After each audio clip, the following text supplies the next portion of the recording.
I think the weather was the main factor that impacted on voter turnout, mainly in the city of Cape Town, but also in some of the non-metro municipalities. I also think that there were some glitches in the beginning.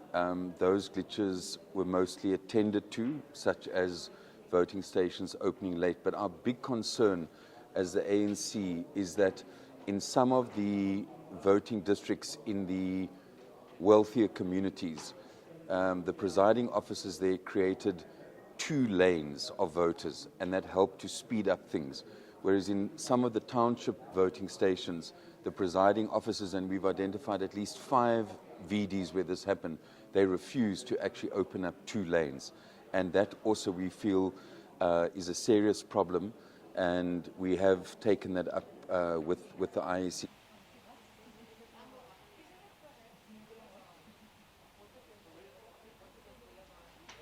Look, we started off rocky today. There's been a lot of ups and downs. As political parties, we try to work as well as we can with the IEC, and we're optimistic that everyone that intended to vote eventually was able to vote. We're hearing reports that final voting stations are closing now in Wynberg and in Kraaifontein.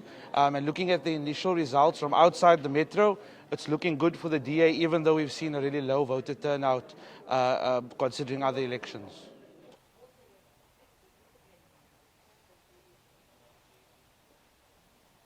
Overall, in terms of the IEC, their state of readiness is worrisome.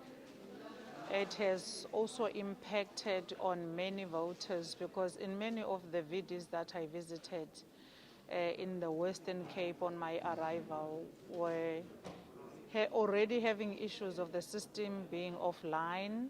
And obviously because the weather was also not so good, it was raining, there are no shelters where people must queue, which is something that the IEC has to look into, because whether it's hot or raining or even if it's windy, there ought to be some kind of a shelter where people queue. This facility will remain open until we conclude with the final result. Thank you.